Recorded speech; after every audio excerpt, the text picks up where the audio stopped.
Welcome to the Alcohol Free Life podcast, brought to you by thesoberclub.com.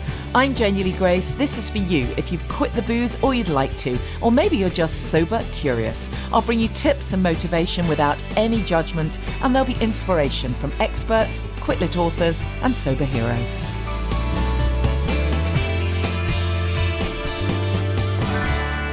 Hi, and welcome to the podcast. I hope you're enjoying the incredible weather. Those people listening in other countries will be thinking, oh my God, they're on about the weather again. but unusually, we really have had some incredible weather, certainly in the southeast. It's really been amazing. And thank you so much to those of you who came to my event at Club Soda the other night. It was such a fabulous evening.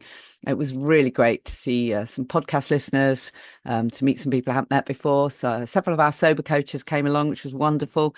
A couple of people who were doing the coach training in October, lots of sober club members. It was just such a great event, and a big thank you to Becky from the Sober Socialites, who shared so inspirational, her story. It's really so brave of her sharing that stuff, and of course Claire Pooley, who is just always incredible. I mean, so inspirational and just really knows her stuff, you know, been sober 10 and a half years, something like that. And it was just fabulous to have her as part of the podcast. Also want to say a really big thank you to Penny Price Aromatherapy, who gave us fabulous little goodie bags. So that was a lovely touch as well. And also to Nature Provides. So really big thanks. And of course to Club Soda for hosting us in that amazing venue. So you're going to get a chance to hear that live podcast next week. But this week, I really wanted to continue Men's Mental Health Month for June. So I'm going to bring you a few more insights from some of my sober coaches who sent me voice notes. I thought it was really lovely to hear different insights and tips. And then an interview that I did with US filmmaker and director Sean Daniels, who has a play, The White Chip, coming to Southwark Playhouse. I know Club Soda are supporting that event as well. So or that run. So just a fantastic initiative. And so we're going to be chatting to Sean Daniels after we've heard from the sober coaches. But before all of that, quick mention for anyone who is able to get to Penzance. You know, if like me, you just love any excuse to go to Cornwall, then I'm going to be there on Wednesday, the 2nd of July. It's From Wham to Woo event. For my memoir. It's at the Acorn in Penzance, part of the Penzance Literary Festival. It'd be so great to see some podcast listeners, sober club members there. It'd be really great to meet up in that beautiful place. So check that out, the Penzance Literary Festival. I'll put the notes, the info in the show notes. Oh, and a really big favour that I have to ask you. I'd love it if you would be willing to vote for this podcast, the Alcohol Free Life podcast, in the British Podcast Awards. So they have what they call a listener choice. So you literally just go to British Podcast Awards listener choice and click on voting. So I think it's something like britishpodcastawards.com/voting. And literally just type in alcohol free life. It should come up as Janie Lee Grace. Make sure you got the right one. And then cast your vote. And that's it. I think they send you an email as well. So you have to click on that to say that it's you. But honestly, the whole process should take you no more than a couple of minutes. And I'd so appreciate it. You know, this is my little labor of love. I've been doing this podcast for, 4.5 years, something like that, without a break, by the way.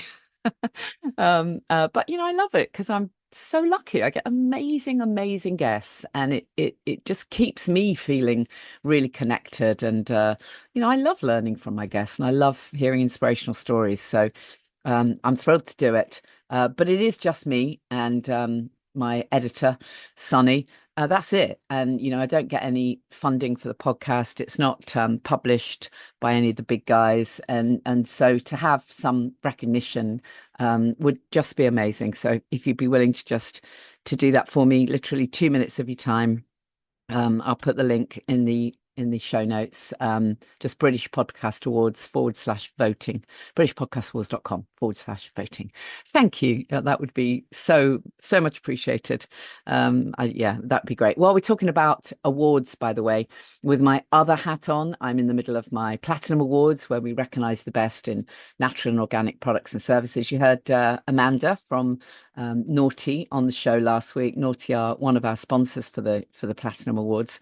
So again, if you have an interest in all things natural skincare, cleaning your home without chemicals, just well-being supplements. I mean, why would you not? Once you've ditched the booze, that's absolutely the time to start thinking about all these things. Then check out my other website, which is imperfectlynatural.com, and you'll get a sneak preview there of some of the brands that have entered. There's loads of competitions, some great competitions, and again, it only takes a minute or two to enter. You got to be in it to win it, right? And also to nominate favorite natural brands in the awards. It'd be great if you wanted to be part of that as well. Sometimes people say to me, "Oh, they're very separate, the things you do," but they aren't really. They're actually really connected, I think, because so often people ditch the booze and then they realize, wow, now I really want to take care of myself and eat well and do the whole self-care piece. So I think it fits in really nicely, actually. Last thing to tell you is if you are in Herts, Beds, Bucks, Northamptonshire, I'm going to be doing breakfast show. Depending on when you're listening to this, tomorrow. That's Saturday, the 21st of June. So it'd be great to have your company on that, or you can listen back on BBC Sounds. I did a show last week on BBC, the local BBC stations across the Eastern region, and it was really interesting because I did a whole bunch of live interviews, had some great guests, and then in addition, I run a couple of interviews that have been done earlier in the week by other BBC presenters, and so the producer kind of hands me a piece of paper, or puts it on the screen for me to read the introduction to the recording that I'm about to play. And obviously I hadn't seen this before. I had no prior sight of it. And what pops up is the cue says something like, "Oh, it's summer and lots of people are thinking of reducing alcohol." And I look at this and my first thought is, oh no, I'm going to have to kind of chip in something, because the whole piece is going to be about the joys of drinking and how we can maybe just drink a bit less. So I was kind of dreading it, and then I read a bit further, and saw that no, in fact, it was a sober event that somebody had been running in Norfolk. So it was fantastic, completely out the blue, nothing that I'd been part of, but really great to be able to share that interview again. And I'm definitely going to look up the guys. I think it was Utopia in connection with Feel Good Norfolk. So if you're listening, get in touch. Let's maybe have you on the podcast, chat about what you're doing. It's just great, isn't it, that more stuff gets out into the media about all of this. I don't know if you've noticed, by the way. I know I'd get into a rant as soon as I mentioned the media and their reporting of all things alcohol. But I'm sure you've seen some of the pieces that are now appearing, the kind of backlash pieces, as I call it. So we've had a little run for our money of fairly positive pieces in the press around quitting, pieces around, have, what is it, one glass of wine a year or something like that, utterly ridiculous. Why the hell would you want any? So we've had a few pieces that could be construed as relatively positive because they're basically telling the truth about alcohol. But now we're getting a few backlash pieces. So there was one last week saying alcohol-free beer is I haven't got the piece in front of me. It was quite incredible, actually, the headline. It was something like much higher risk of diabetes or something like that. And actually, when you read between, like, the headline was really scary. It's like, oh my God, you'll get ill and die sooner if you drink alcohol-free beer. Which a lot of people, it would just make them go, there you go, you see, it's really unhealthy, that stuff, I'll go back to alcohol. But when you actually read the article, they'd done a sample study on the tiniest sample imaginable, and they'd had some of the people in the study drink several pints of alcohol-free beer alongside the other group who drank water, Well, I mean, duh, no shit, Sherlock. Obviously, if you only drink water, you're going to be in the picture of health. And if you drink anything that contains anything really, copious amounts of sugar or whatever else, then of course you're going to have a few markers in your body. But would it be better then to have alcohol? No, I don't think so. And it was so obviously that this piece was just a bit of puff because well, I think the industry are getting a bit scared at the rise of popularity of alcohol-free drinks. So there needs to be a backlash. There's also been a couple of articles from kind of ladettes saying, oh, this sober curious movement, such BS, and I love my drinking, So anyways, good luck to them. Let them crack on.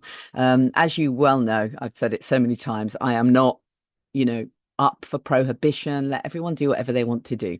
But if you're listening to this, chances are that there's a little voice in your head that says, yeah, I know that alcohol is getting in the way of me living my best life. Well, then, I'm here to tell you it's the best thing you'll ever do. So, yeah, quit and we'll help you. Absolutely. So just a reminder then, Sean Daniels, filmmaker and director, bringing the white chip to Southwark. Perfect interview for Men's Mental Health Month, actually. And then before that, a chance to hear a few clips from some of our male sober coaches for Men's Mental Health Month. Hello, my name's Darren, and I just wanted to say that in many social circles, especially male social circles, heavy drinking or drug use is often encouraged or even seen as a way to bond. Now, opting for sobriety can lead to feeling alienated or left out. But I can assure you, from my experience, this feeling is short-lived, and what you gain from an alcohol-free life outweighs these initial concerns. But you must look for community. In the early days, it's very important. Hi, I'm Toby. As a sober coach, resilience consultant, and someone who's walked the road of high functioning addiction, whether your coping medication is alcohol, drugs, pills, sports, or even food, I've come to understand how quietly men can suffer, especially when it comes to mental health. When I was drinking, I wore a mask. From the outside, everything looked great and successful: career, relationships, energy. But inside, I was crumbling. I didn't talk about it. I closed in. That's what many men do. We isolate, we cope alone, and we push through until we can't. One of the biggest lessons I've learned, and that's the tip I'll offer today, is this: connection beats coping. Find one person, a friend, a coach, a stranger in a meeting, and say just one honest sentence about how you're really doing. That single moment of honesty can be the start of a totally new chapter. You don't have to be in a crisis to ask for help. You just have to be human. Thanks for listening. Hi, I'm Vince. One of the tricky things for me when I stopped drinking was the pressure from most of my friends, because obviously I'd established those friendships mainly through alcohol consumption. That was kind of what we shared together. And the techniques I found were really useful for me in the early days was first of all just to say to people that I just wasn't drinking for a short while, maybe 2 or 3 weeks or something, so that it took the pressure away of them thinking that they'd lost their drinking buddy forever and they could adjust to what life would be like with the new me. And the other thing, which you'll hear everywhere, is just make sure that you plan ahead and you've always got alcohol-free drinks with you wherever you go. And if it's to a bar, make sure you're going to one where you know that they serve them. Well, my guest is in the States. Sean Daniels is an internationally known theatre director, writer, and artistic director, known for his innovative work.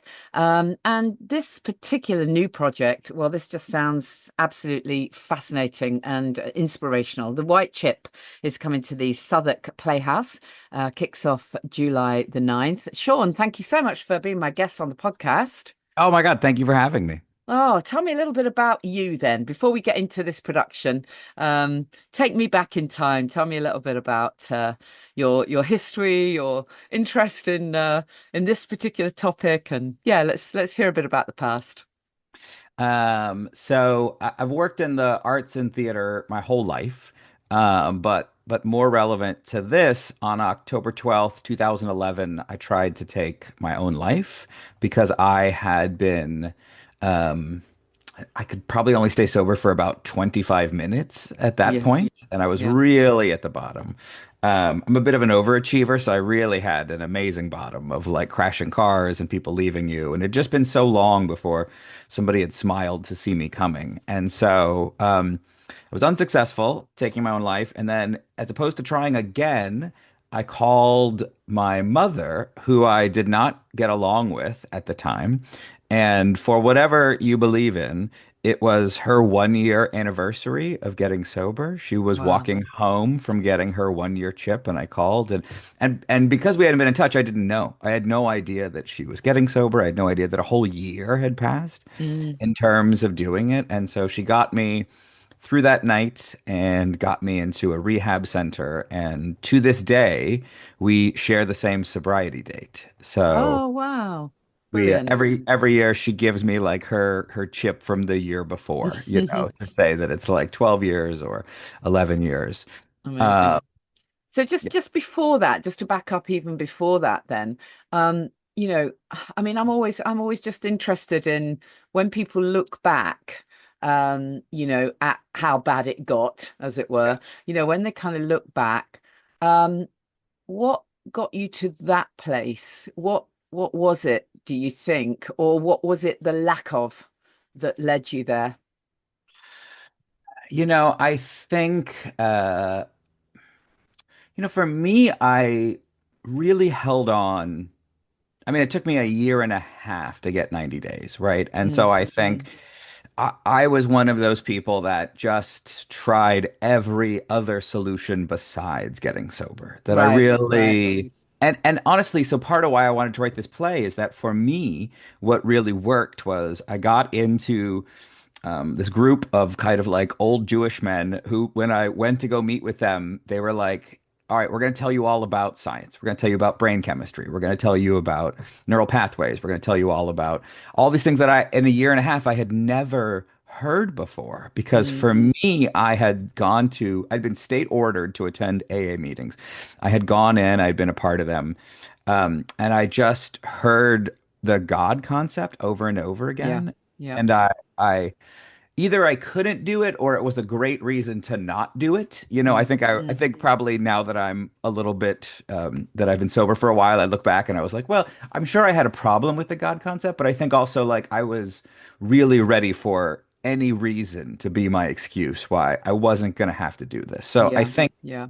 I think at some point getting sober was the least painful path forward. Mm, And so then I had to give it a shot because every other avenue wasn't open to me. And genuinely, I mean, I remember thinking this so clearly. It was October 12th, and I remember looking at, this sounds dumb, but looking at a calendar and realizing that October had 31 days in it, and just thinking like, there's no way that I live through this month. Like every day is so hard and so full of it. I can't imagine doing mm, 20 more of like it just really felt like the end. So I think I yeah, had no choice but to do it. And once I learned about science, like science became my higher power, or at least it allowed me to realize like I'm having a chemical craving. yeah, Um, like it's so funny. I have a 7-year-old. She just walked through, and like for her, like if she's having a bad moment, she's probably like tired or hungry. Like it's 100% yeah, chemical, and yeah, it's just like, oh, we kind of understand that on a certain level. That like, oh yeah, you know what? She's picking a fight, and if I feed her a hot dog, she's probably going to be nicer to us. It's like, but now I can do that when it comes to my own recovery, be able to say like, oh, I'm having, at least in those early days, like I'm having a craving, I'm having a chemical reaction. My brain is, I sweated through the sheets for like 6 months because my body was just detoxing mm, constantly. mm, wow, And so I think for me, I wanted to share the thing I couldn't find. I wanted to share this idea about science. And I also wanted to make it a comedy, which I know like a comedy recovery story is not a genre, but we're trying to make it one because I don't know anything that doesn't have a sense of humor to it.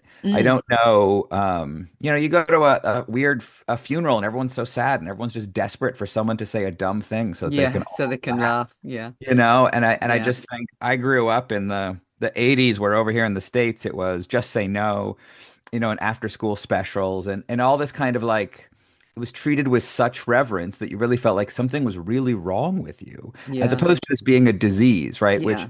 in the States has been since the late 50s has been classified as a disease. And if you had, you know, breast cancer or diabetes or any of these other things that are a mix of genetics and life choices, they're kind of stigma free and you just get help right away, right? But for us, it's so shame filled. And for me, it really was. And science allowed me to not feel like it was a moral failing. Science allowed me to feel like it was something that was happening inside of me.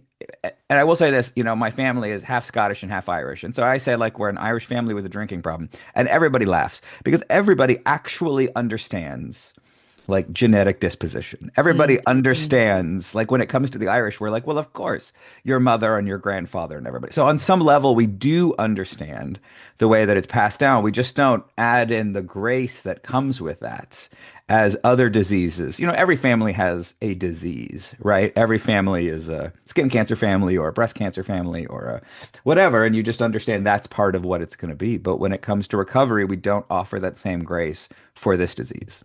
Yeah, and I think also, you know, I mean, obviously, I would have a slightly different take on it. I tend to work with people who are would consider themselves grey area drinkers. They're drinking more than they want to, and you know, my thing is, oh my God, if we can catch people before they hit rock bottom, how great is that? And so I suppose, you know, I would say that there is nowhere near enough emphasis, if any, on just how great life is without alcohol. It's always seen as, you know, oh, poor you, you can't drink, you know, you're an alcoholic, oh, poor you. Whereas actually we're the lucky ones. You know, if you don't drink, oh my God, life is so much better. And that's, you know, the message that I absolutely love getting out there. Well, and I think, you know, there's a concept called post-traumatic growth that I feel like we need to adopt if we're going to really encourage people to do that. Because the Mm, story we often tell is like, my life was great, and then I drank, and then it fell apart, and then now I'm getting it back together. And I think the average person hears that and thinks, I would rather avoid that altogether. That yeah, doesn't sound yeah, like fun. yeah, But I have so many gay and LGBT friends that tell me once they came out, they are now the best version of themselves. yeah, They are a better husband, wife, community leader, elected official because they get to be the full version of yeah, themselves exactly that. and they own it in a way. And that's what I want everyone in the recovery world to do. To your Yeah, point, I absolutely. think you want to be, and you don't have to have a rock bottom like me. I have a great friend who's a playwright who quit drinking when she read that women who drink are 10 times more likely to have breast Oh cancer yeah, than absolutely. Mm. and so she was like, wait a minute, that for the like sort of enjoyment I get, that's what I'm buying? Like, Yeah, thank you. exactly. And Yeah. but she doesn't want to call herself sober, but she doesn't drink. And I was like, but you are. I mean, like you don't have to have trauma and a crisis and a arrest record to No, really be exactly. sober at any given moment, you know. Yeah, Um, sure. So I think to your point, like you don't have to ride the elevator all the way to the bottom. Yeah, People can get off exactly. whenever they want. Yeah, and that, which is amazing. So I know you've done a lot of work, you know, over the years with organization. You've led recovery events. You've spoken at various events. You've done apologies. Uh, you've done lots of events. You've spoken at lots of recovery events. And I think you even did some work around making Broadway theatres recovery friendly. Tell me about that, because in the UK, I mean, if we go to the theatre, you know, the only option is alcohol at about $15 a glass. Yeah. So what did you put in place there?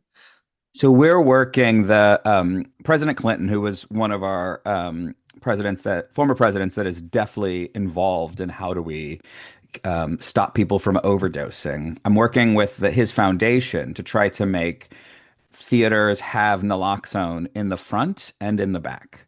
And we actually just had our first Broadway theater sign on to be able to do that, and we'll be announcing that at the beginning of August. But So the just idea, remind me for anyone who's not au fait with what that is. Is that the medication that you can take? Have I got that yeah, right? so that's if somebody's having an overdose, you can give them naloxone, and it will reverse Oh the wow, okay. overdose in the Right. moment. Wow. And I don't know what the Wow, is numbers there are. that sounds scary. Is there really that much need for that? So, in the US, the numbers are that there was 70% of people who overdosed and died could have Oh, lived wow. if Wow. someone had given them naloxone. Gosh. And so part of the overall effort is to try to like get in every county police officers to carry Yeah. it and every Yeah. organization to have it. And if you think about in every building that the public is in the US, you are federally mandated to have a fire extinguisher in Yeah. case there's a fire Yeah. and a Defibrillator, defibrillator probably. Yeah. in Yeah. case somebody has a heart attack, which, Yeah. every place I've ever talked to says we haven't used either of them Yeah. in our Yeah. entire 30 years of being here. But it's about public safety and Sure. letting people Sure. know that if there is an incident, you're safe and you're taken care of. And, like EpiPens for diabetes, if there Yeah. is something that could save somebody's life, how hard is it just to have it stocked?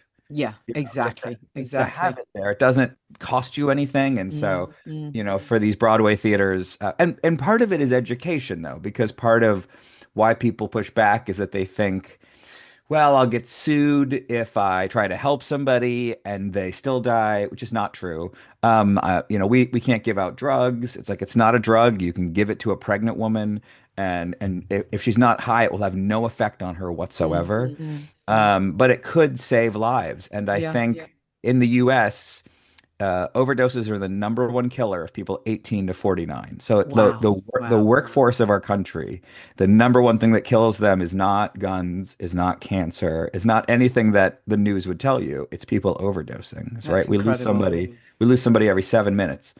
So just to have these resources available, I think Mm, is mm. huge. And so we started doing talkbacks after Broadway shows. We started just trying to really figure out how, because I believe the arts, and one of the things I love about this show, the arts are really the main thing that has changed national narratives. If you look back at like what we used to believe and what we believe now, it always takes pop culture, it always takes the arts to move us forward. Yeah. Yeah. Um, what seems shocking that we used to believe, it's like, no, of course. And then you look and you see like, oh, there's movies and books and representation and celebrities, and suddenly we all believe different things Yeah. than we believed 30 or 40 years ago. No, So absolutely.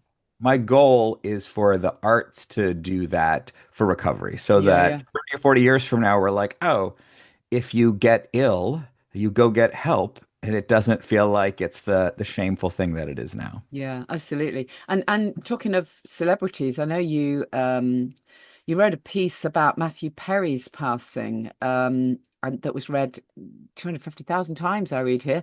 Now, stupidly, I was one of the people who didn't read that, and I'm definitely going to go and look it out because I'd be very interested in that. Tell me just a little bit about what you wrote. Did you ever meet Matthew? So Matthew Perry signed on to be one of the original producers of the White Chip when it Did was he going to really? go to Wow. New York. Yeah, and he signed on Tuesday, and he passed away on Saturday. So it was kind of one Oh of my his goodness. last things. And then Hank Azaria, who was sponsored by Matthew Perry, came on, and Hank Azaria is a really over here famous comedian. He does voices on The Simpsons and a bunch of other things, and so. He came on as a producer to really kind of take Matthew's place afterwards. And so the thing I wanted to talk about after Matthew passed is suddenly everybody in the sober community was saying like, well, let's kind of wait and see what he died from before we get too sad. And there's always this idea that if you relapse at the end, your sobriety wasn't really worth anything, or it didn't Mm, count, or it wasn't really true sobriety. And, we have this real shameful conversation about relapse, even though the definition of addiction, right, is that it's a relapsing disease. And sometimes that means not that you had 60 days and that you threw it away, but everybody that has alcoholism at some point said, I'm not going to drink until Friday, and then was drunk Wednesday night, right? And so that's a form of relapse. And so I really wanted to at least take our own community to task and say, like, it doesn't matter. Who cares what he died of? He did such amazing good so many people read his book and were suddenly like, Yeah. I didn't realize this is what it was. And, when it comes to pop culture, it's like, you know, people didn't come forward and say he sexually harassed me or he stole money from me. People came forward and said he was amazing. He was Yeah. great. I'm so Amazing guy. sorry that he struggled. And I didn't Yeah. realize it was that hard. And I didn't realize that if you had all the money and friends in the world, it doesn't matter. That's No, not how the exactly. disease works. Yeah. And so um, one of the things I think he would have loved when we did the show in New York, it had this great off-Broadway run. After every performance, somebody came up and said, "Okay, I'm ready to get help." Right. And Right. and we were wildly unprepared for that. And eventually, after like three performances, because you just have the actors greeting people, and suddenly Mm, they're like, mm. "Okay, I'm ready to get help." And these poor actors are like, "I'm not a trained social worker or physician. Yeah. I just learn my lines and brilliantly say them." And so the producers were really great to set up like resources for people to be able to go to. And so my hope is that when it plays at the Southwark Playhouse, that it's the same thing. It gives people an opportunity to just talk about it, to dip Yeah, your foot in it. exactly. You don't, you're not, you don't have to go to an AA meeting. You don't have to declare anything. You just bought a theater ticket. You're just coming to see it. And maybe a friend bought it for you, Yeah. Yeah. and give you a chance to just have that conversation because you don't see that conversation on TV. You don't often see it in public. For all of our loudness about it, it's a very private disease Yeah. and Yeah, issue. absolutely. So tell me about the show. Tell me about the white chip. What's the premise? So, the white chip is the chip that you get when you go to AA, and it says that you have 24 hours or a desire to quit drinking. And Hmm. so, I loved that because I had, I love being an accomplishment that is really nothing. Yeah. Yeah. And it was, I would go and I collected so many of them. I collected so many of them that when we had opening night in New York, I gave them away to people. Like I had enough to Yeah. be able. And so when I wanted to write something that was funny. I wanted to write something that was science-based. I wanted to write something that was a bit of a love letter to my mother, who in this moment got me through it, which is not to say that like we have to have a perfect relationship before or after, but in this one evening that I called, Yeah. she got me through it. Um, and I wanted to kind of talk about it loudly in just hopes that other people would be encouraged to do their own thing. And they don't have to do Sure. my thing, and it doesn't matter what it is, but I feel like that conversation is so important. Mm, And mm. at least in the States, we have all these great moments of like in the AIDS crisis, like our president would not acknowledge that it was happening. And there is this play called The Normal Heart that ran in New York, and the playwright stood out front and he handed out information to everybody as they were leaving. And it really forced the president to address what was happening in our country. And people are alive because of that. I mean, Mm, things mm. it's HIV is an entirely different conversation today than it was 30 or 40 years ago. Yes, of course. Yeah. Um, m Mainly because the stigma has been removed so people can get help. Mm, I mean, mm. alcoholism does parallel HIV in that if you get help and if you find a community and you take the necessary steps once you know that you have it, like you will not die. But if you don't do those things, you will die. And so I think it very much we can take so many lessons from how that disease looks totally different than it did Mm. 30 or 40 years ago. Yeah. Yeah. And So we can for us. sorry, I was just going to say, just tell me a bit more about what happens then. So we know is there, what's the kind of storyline or what can we expect? So the storyline is that it follows me from my first drink when I was 12 up until when I finally get sober and the troubles of relapsing and going Hmm. through it and trying to direct shows and alcoholics are great at like falling up. So like Mm, how mm. even as your life is falling apart, do you continue Yeah. to Still put the get brave face on. promoted? Yeah, and be very charming, and next thing you know, at 4 in the morning, you've closed a deal, and all the things that encourage you. And so, But it's a comedy, and what I have found is like the perfect setup is like if a third of the audience is people in recovery, and a third is like people that know those people, and then a third is like civilians. Because if it's just people in recovery, they laugh so much that there's no rhythm whatever to the show. And if it's just civilians, like they're slightly horrified by the story that's happening. But because you need to know that it's funny and you're able to laugh at it. So it just follows me from first drink all the way to getting sober and hopefully tells that in a funny way that gives the audience a chance to do it. And I think for anybody that's in recovery, you know, all of our stories are somewhat similar. And so the opportunity to see your story told, to see a kind of a new take on it, and to see really how science helped me to unlock it and helped me to figure out like how do you go from day 89 to day 90 to day 1000 to day 2000. Yeah.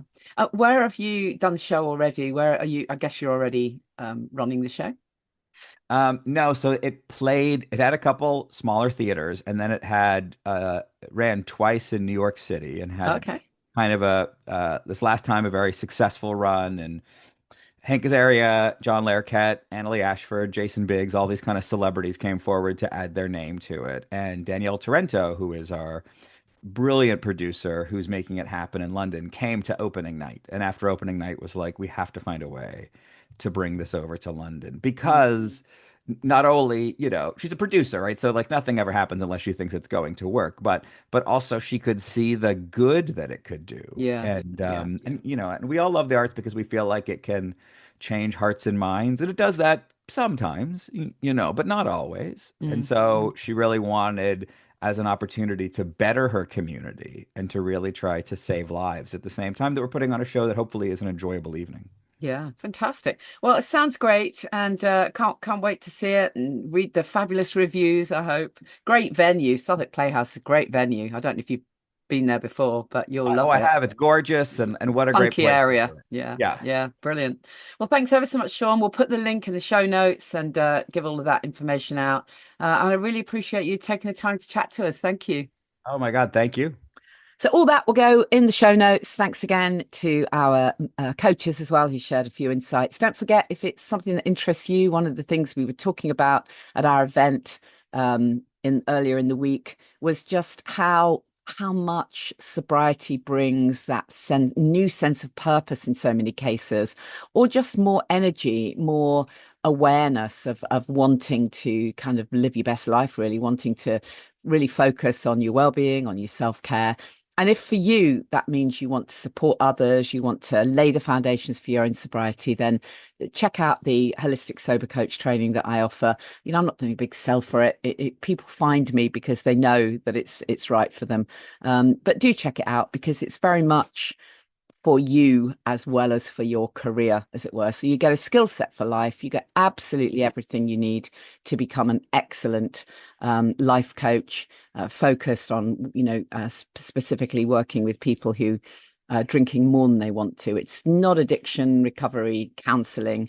It's life coaching, and we're working with people who are ready to quit, ready to live their best lives. But in the process, there is so much for you as well. And that's what's coming through recently. I've had some really, really fabulous testimonials from people who've done the training. Some are totally rocking it with their coaching business. Some are doing retreats. Some are doing just things in their own workplace, in their own HR department. They're using the skills. There's just so many different ways to use these skills. So do get in touch if that's of interest to you. And finally, as I always say, if you're doing this hard thing, don't do it alone. Just please, don't struggle. Don't do this in silence. Of course, I'd love it if you wanted to join the Sober Club. It's not expensive. It's incredibly supportive. It really is an amazing resource. Members on day 1 through to year 10, doesn't matter. It's all about the what's next. So do check out the Sober Club. It's just thesoberclub.com. But if that's not for you, it's okay. Just do whatever it takes to get connected with someone or a bunch of people who've been there, done it, got the t-shirt. That's the thing. You want cheerleaders. You're absolutely welcome to message me at Janie Lee Grace. Just find me on social media, send me a message. I'm really good at replying if I get the message. So message me or just check it out through thesoberclub.com. And just once again, if you're willing to vote for the podcast, I'd so appreciate that. BritishPodcastAwards.com/voting. But I'll put the link in the show notes. And I'll see you next time. Enjoy the sunshine, enjoy the solstice. Thank you for listening to the Alcohol Free Life podcast, brought to you by the Sober Club. Please rate and review. And if you want support, accountability and inspiration, and you want to live your best life without the booze, check out thesoberclub.com.